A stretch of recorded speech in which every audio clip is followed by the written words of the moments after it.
el día de victoria. La palabra es el mapa de mi vida, brújula de mi destino, luz que alumbra mi camino, la llave que abre las puertas de salvación, sanidad, prosperidad y de fe para mi familia. Declaramos y creemos que seremos empoderados por la palabra de Dios.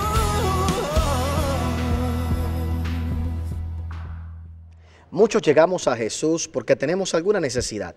Por supuesto, la necesidad principal que tenemos es la espiritual. Pero la verdad es que a veces nos acercamos a Dios únicamente cuando enfrentamos problemas financieros, económicos, de salud, de pareja, de familia. Y esa necesidad nos lleva a nosotros a acercarnos a Dios, lo cual no es nada malo. Pero lo que tenemos que aprender es que cuando Jesús llega a nuestra vida y lo que Él hizo por nosotros en la cruz del Calvario, no está tan solo hecho para que se solucionen los problemas que yo tengo en el presente, sino que la idea detrás de todo esto es que podamos convertirnos en discípulos y que podamos perpetuar su evangelio aquí en esta tierra. Así que aunque llegamos a Jesús esperando que Él supla mis necesidades, tenemos que saber que la intención de Él no es tan solo suplirlas, no es tan solo cambiarlas, sino que en su mente, en su corazón, lo que Él desea es continuar predicando este evangelio, promoviendo este evangelio a través de ti. Así que el evangelio no se trata de lo que Dios puede hacer únicamente por ti, sino de lo que eventualmente tú harás por el Señor y por su palabra. Así que te invito a que recibas este mensaje en el día de hoy. Se titula El poder de un discípulo. Creo que te va a bendecir. Recíbelo. Recuerda que nos gustaría que te suscribieras a este canal. Aprieta el botoncito aquí abajo para que te hagas parte de todo lo que estamos haciendo en el ministerio y siempre puedas recibir las notificaciones de cada vez que subimos un nuevo video. Te bendigo en el día de hoy y espero que esta palabra sea de bendición para tu vida. La luz que alumbra mis pasos y la llave que abrirá puertas de salvación, de sanidad, de bendición, de prosperidad y de fe para mí y mi familia. Juntos declaramos y creemos que seremos empoderados por la palabra. Y dale un fuerte aplauso al Señor ahí por la palabra de Dios. Vaya conmigo al libro de Mateo capítulo 28. Mateo capítulo 28. Y vamos a comenzar una nueva serie de ideas. Los pasados días ha sido mi interés y lo que nos queda del año, por lo menos hasta las próximas semanas, hablar específicamente, presentar a nuestra iglesia a 4 conceptos que son vitales para que nuestra iglesia permanezca siendo relevante para el reino de Dios. No siendo relevantes necesariamente para nuestra sociedad o para otras iglesias, pero sí relevante para el reino de Dios. ¿Por qué hago esa aclaración? Porque hay mucha gente que quiere ser relevante a la iglesia, a la sociedad, relevante a otros ministerios, sacrificando el ser relevante para el reino de Dios. Si somos relevantes para el reino de Dios, entonces la sociedad será tocada, la sociedad será transformada, será cambiada. Pero hay gente que sacrifica lo que es el principio del reino de Dios, vivir para Dios, para complacer al resto del mundo. Y como iglesia tenemos una misión que cumplir. Y hay 4 palabras que yo he querido de alguna manera u otra inculcar en tu corazón. Número 1, poder. No podemos hacer nada si no tenemos poder. No podemos hacer nada si no estamos conscientes del poder que Dios ha puesto en nuestra vida. Número 2, evangelismo. Estuvimos hablando acerca del poder del evangelio y yo te fui muy claro por varias semanas que la meta era que tú pudieras entender 2 cosas. Número 1, valoraras lo que te transformó a ti, que fue el poder del evangelio, y que te dieras cuenta lo importante que es el que tú y yo salgamos y hablemos del evangelio a la gente. Lo importante no es el mensajero, lo importante es el mensaje. El evangelio de por sí, las buenas nuevas de Cristo de por sí, ellas tienen poder para despertar el corazón de una persona. Hay gente que no evangeliza, que no le habla a otros de Cristo, porque simplemente piensan que tienen que saber teología, que tienen que saber defender la fe, sin darnos cuenta que lo que tenemos que hacer es sembrar la semilla de lo que Cristo hizo en el corazón de una persona. Lo que Cristo hizo, debo decir, por nosotros en la cruz del Calvario, sembrar eso en el corazón y dejar que el evangelio haga el trabajo que hizo conmigo. La tercera palabra o el tercer concepto que necesitamos nosotros como iglesia para mantenernos relevantes a lo que es nuestra misión aquí en la tierra se encuentra en el libro de Mateo capítulo 28. Mateo capítulo 28 en el verso 16 dice: pero los 11 discípulos se fueron a Galilea, al monte donde Jesús le había ordenado, y cuando le vieron le adoraron, pero algunos dudaban. Y Jesús se acercó y les habló diciendo: toda potestad me es dada en el cielo y en la tierra. Por tanto, id y haced ¿qué? Ir y haced ¿qué? Vamos, dígalo fuerte. Ir y haced ¿qué? Discípulos. Todavía usted puede hacer mejor que eso. ¿Y haced qué? Discípulos. La gente que me está viendo por televisión, hay mucha más gente aquí de las que hablaron, pero por lo menos, ¿okay? Haced discípulos. Una de nuestras misiones es hacer discípulos. Mira cómo dice: por tanto, id y haced discípulos a todas las naciones, bautizándolos en el nombre del Padre y del Hijo y del Espíritu Santo, enseñándoles que guarden todas las cosas que os he mandado. Y he aquí, yo estoy con vosotros todos los días hasta el fin del mundo. Amén. Una de las misiones más grandes que tú y yo como cristianos debemos hacer es hacer discípulos. Hacer discípulos. No es la tarea favorita de la iglesia y no es la tarea favorita de la mayoría de los ministerios en el día de hoy. Porque hacer discípulos es una tarea difícil. Es una tarea que cuesta trabajo, que no trae grande recompensa a nivel de reconocimiento. ¿A qué me refiero? La gente le encanta las multitudes.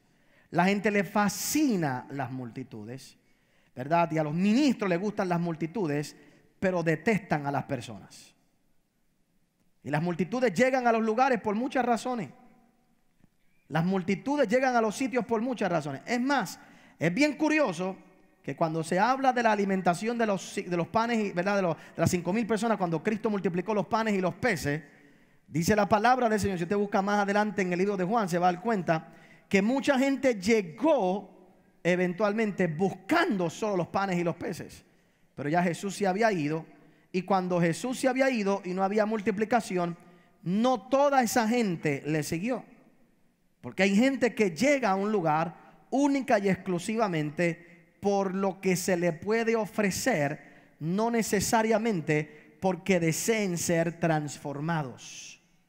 Y nosotros como creyentes tenemos que saber que nuestra tarea más grande como miembros del cuerpo de Cristo, hermanos, es ver la transformación de aquellos que están en nuestro alrededor a ser discípulos del Maestro, a que su vida sea transformada para imitar y caminar y actuar como Jesús actuaba, para vivir bajo las enseñanzas de Jesús.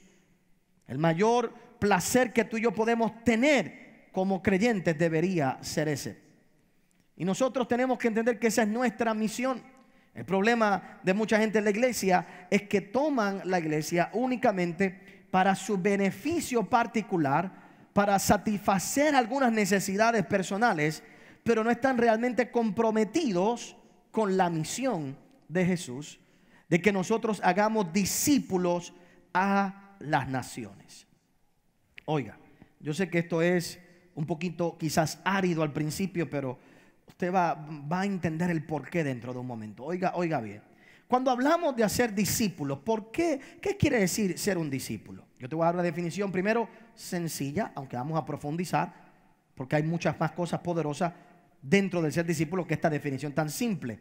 Pero un discípulo no es otra cosa que alguien que sigue las enseñanzas de otra persona, o una persona que acepta la forma de vida que otra persona está enseñando.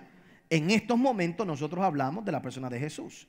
Así que un discípulo, hay mucha gente convertida, pero no todo el mundo convertido es discípulo. Hay mucha gente salva, pero no todo el mundo que es salvo necesariamente es un discípulo. Hay mucha gente que cree en Dios y cree en Jesús, pero aunque tú creas en Jesús, eso no te hace necesariamente un discípulo. Porque para ser un discípulo, tú tienes que aceptar dentro de ti sus enseñanzas, vivir bajo sus enseñanzas y modelar la vida de Jesús. Es interesante que las grandes batallas que hay en las iglesias hoy por hoy es porque la gente se ha encargado de hacer discípulos para ellos y no discípulos para Jesús. Me explico. Usted se va a fijar que en el mismo Nuevo Testamento, la gente, los discípulos de Juan peleaban con los discípulos de Cristo. Porque estaban discípulos de Juan y los discípulos de Jesús. Y la gente comparaba, como hoy la gente compara los discípulos de Fuente de Agua Viva con los discípulos de otras iglesias. Si usted se fija, las batallas que hay allá afuera religiosamente es por los discípulos, por a quien yo sigo. Aquí, siga conmigo. Los discípulos de Juan criticaban a los discípulos de Cristo. Por ejemplo, en una ocasión dijeron: nosotros, igual que los fariseos, ayunamos. ¿Por qué tus discípulos no ayunan? Jesús no le enseñó a sus discípulos a ayunar de la manera que Juan le enseñó a los de él a ayunar. Y Jesús les explicó. Le dijo: ellos no ayunan porque cuando uno está con el novio, cuando uno está de fiesta, no puede ayunar. En otras palabras, no es que no se ayune, es que mis discípulos están teniendo una experiencia que ustedes no están teniendo, porque ellos están siguiendo mis enseñanzas. El problema de Juan es que Juan hizo discípulos para él en vez de hacer discípulos para Jesús. Porque Juan se empoderó y se adueñó tanto del poder que tuvo y de la fama que tuvo, que aunque decía que tenía que hacer algo, no lo hizo. Juan el Bautista dijo en una ocasión: yo tengo que menguar para que él crezca. Pero Juan nunca menguó, porque después que creció tanto no quería salirse del panorama. Por eso es que terminó con la cabeza cortada. Por eso es que terminó preso. Porque Juan no se dio cuenta que lo que tenía que hacer era abrirle el camino a Cristo, y que no había tal cosa como discípulos de Juan, sino había gente que eran enseñados por Juan a ser discípulos ¿de quién? De Cristo. Pero cuando yo hago gente que son discípulos míos, yo me adueño de ellos, los controlo, pero también ellos me controlan, y eventualmente terminamos los dos chavaos. Mi meta aquí no es hacerte discípulo mío. Lo más importante no es el nombre de Fuente de Agua Viva ni del pastor Otoniel Font. Lo más importante es el nombre de Jesús. Y sí, tú tienes que ser fiel, y sí debes honrar a aquellos que te enseñan a quien tú debes seguir. Pero mi meta no es hacerme de mí mi figura central en tu vida, sino que a través de mí tú hagas la figura central de tu vida de Jesús. Por eso lo importante no es el protagonismo que yo pueda tener, sino el protagonismo que yo le pueda dar a Jesús en tu vida. Porque el modelo, tenemos que ser como Pablo. En el tiempo de Pablo también había esa pelea. La gente peleaba si eran de Pablo o era de Apolos. Y Pablo dice: chicos, eso no es lo que importa. Al fin y al cabo, el que da el crecimiento es ¿quién? Es Dios. Pablo decía: sed imitadores de mí como yo lo soy ¿de quién? De Cristo. Así que tú tienes que conocer a Cristo para darte cuenta que lo que yo estoy haciendo tú lo puedes imitar, pero tú no puedes imitar a nadie si tú no conoces al Cristo que ellos están imitando. Así que cada persona es responsable de una relación con Cristo, de tener esa relación con Jesús, para que los maestros que tengan lo puedan dirigir al lugar correcto. Mientras más yo mengüe, más crece Él en tu vida. Mientras menos protagonismo tenga una persona, más protagonismo tiene Jesús en tu vida. Más tú debes verlo a Él, más debemos enfocarnos en Él, más debemos enseñarlo y señalarlo a Él. Una vez más, eso no quiere decir que no podemos honrar a aquellos que nos enseñan. Al contrario, la Biblia dice que tenemos que hacer partícipe con toda buena dádiva a aquellos que nos instruyen la palabra del Señor. Seguro que sí, es maravilloso reconocer al pastor. Todo el mundo debería tener un pastor y saber: ese es mi pastor, esa es la iglesia que yo voy. Pero tú y yo tenemos que entender que la meta final no es ganar adeptos para Fuente de Agua Viva, no es ganar adeptos para el pastor Otoniel Font. Nuestra meta es discipular a la gente para que viva la vida que Cristo quiere que ellos vivan, para que al fin y al cabo sea Él quien se lleve toda la gloria.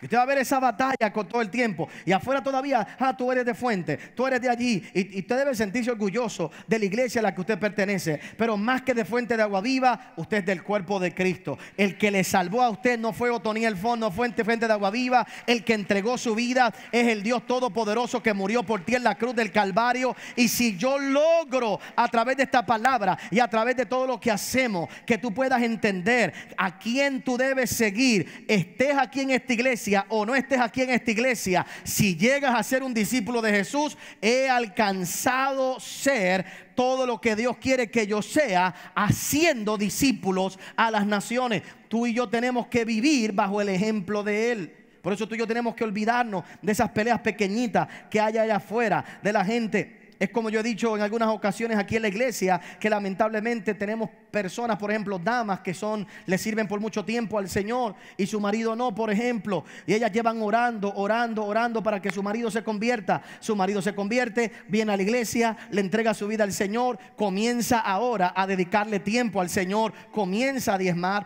comienza a venir a trabajar, y ahora se empieza a quejar ella. Pero es que ahora no saca tiempo para mí. Pero es que ahora es todo en la iglesia. Espérate, pero entonces tú lo querías convertido para ti, no convertido para Dios. Entonces tú querías que se convirtiera para ti, no para Dios.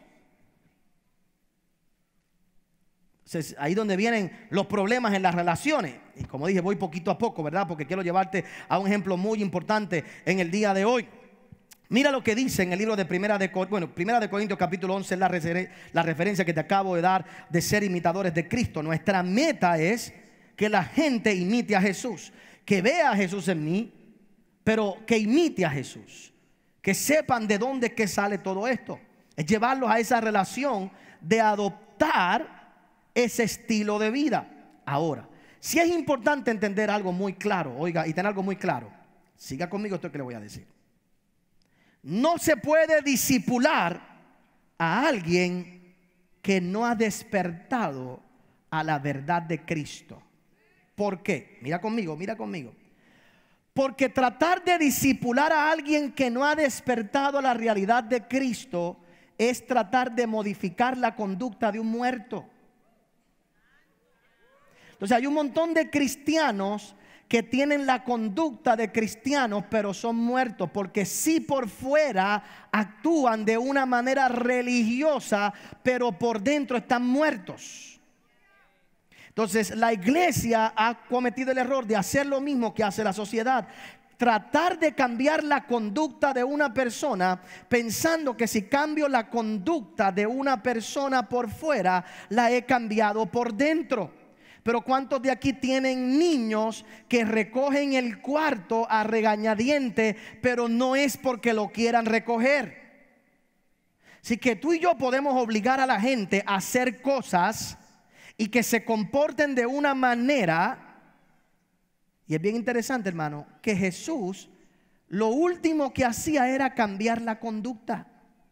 Primero despertaba el corazón y trabajaba con la conducta poco a poco. Pedro siguió siendo el mismo cabezón toda su vida, pero Dios lo usó. El mismo Pedro que empezó con Cristo fue el mismo que terminó. Pero la diferencia del Pedro que terminó, modificó ciertas cosas en su conducta, pero era un Pedro que estaba despierto a quien era Cristo.